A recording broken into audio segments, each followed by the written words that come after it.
Welcome to Crazy commercial. இந்த வீடியோவில் நம்ம என்ன பற்றி பார்க்க போகிறோம்னா, எப்படி கூகுள் க்ரோமில் ஹிஸ்ட்ரி டெலீட் பண்ணணும்னு நம்ம பார்க்க போகிறோம். ஃபர்ஸ்ட் ஆஃப் ஆல் இதுக்கு நமக்கு முக்கியமான தேவை கூகுள் க்ரோம் ப்ரௌசர். இந்த ப்ரௌசரை நம்ம ஓப்பன் பண்ணுறோம். இப்போ நார்மலாக ஒரு டேப் ஓப்பன் ஆயிடுச்சு. இதில் எப்படி ஹிஸ்ட்ரியை நம்ம டெலீட் பண்ணுறோன்னு பார்ப்போம். இப்போ நான் கூகுள் வெப்சைட் போகிறோன்னு வச்சுக்கோங்க. இப்போ பார்த்தீங்கன்னா கூகுளில் சர்ச் பண்ணுறேன். இப்போ கூகுள்ன்ற வார்த்தையை நான் சர்ச் பண்ணிட்டு அதுக்கான கண்டென்ட் வந்துச்சு. இதை நான் கிளிக் கொடுத்தோன்னே திரும்பி அது ஆக்சஸ் ஆகிக்குது. இப்போ இதோட ஹிஸ்ட்ரியை நான் டெலீட் பண்ணணும். அது எப்படி பண்ணணும்னு நான் பார்க்க போகிறேன்.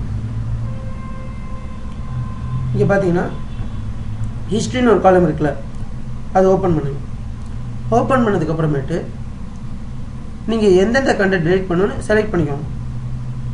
இப்போ நான் இந்த கண்டென்ட்டை டெலீட் பண்ணணும்னு நினைக்கிறேன்னா இந்த கண்டென்ட்டை நான் செலக்ட் பண்ணிட்டு ரிமூவ் செலக்டட் ஐட்டம் இது கொடுத்தோடனே ரிமூவ் கொடுத்துட்றீங்க.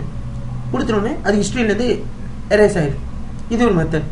சப்போஸ் நான் 1 மணி நேரமாக ப்ரௌஸ் பண்ணுறேன், அந்த 1 மணி நேரத்துக்கான கண்டென்ட்டை மட்டும் டெலீட் பண்ணணும் அப்படின்னீங்கன்னா கிளியர் ப்ரௌசிங் டேட்டா இங்கே இருக்குது பார்த்தீங்களா, இதை நம்ம செலக்ட் பண்ணுறோம்.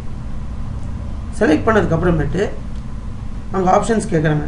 பாஸ்வேர்டு டெலீட் பண்ணுமா, இல்லை நீங்கள் யூஸ் பண்ண கண்டென்ட் டெலீட் பண்ணுமா, இல்லை ஹிஸ்ட்ரி டெலீட் பண்ணுமா, ப்ரௌசிங் ஹிஸ்ட்ரி, டவுன்லோடட் ஹிஸ்ட்ரி, இல்லை குக்கீஸ், இதெல்லாம் டெலீட் பண்ணுமா. இதில் நீங்கள் டைமிங் செலக்ட் பண்ணிக்கலாம். ஒரு மணி நேரத்துக்கானது, இல்லை அந்த கரெக்ட் ஒரு நாளுக்கானது, இல்லை அந்த ஒரு வாரம் ஃபுல்லாக, இல்லை லாஸ்ட்டு 4 வாரம், இல்லைனா பிகினிங்லேருந்து. இப்போ நான் 1 மணி நேரம் செலக்ட் பண்ணுறேன்னு வச்சுக்கோங்க. கிளியர் ப்ரௌசிங் டேட்டா இப்படி கொடுத்த உடனே என்ன ஆகும்னா இந்த 1 மணி நேரத்துக்கான கண்டென்ட்டை மட்டும் டெலீட் ஆகிடும். இது ரொம்ப சிம்பிள் ப்ராசஸ், பார்த்துக்கணும். இப்போ நான் திரும்பி கூகுள் போகிறேன்னு வச்சுக்கோங்களேன். கூகுள் போயிட்டேன். இப்போ நான் ஹிஸ்ட்ரி போகிறேன். ஹிஸ்ட்ரி போய் ஹிஸ்ட்ரி பார்த்தேன்னு வச்சுக்கோங்களேன்.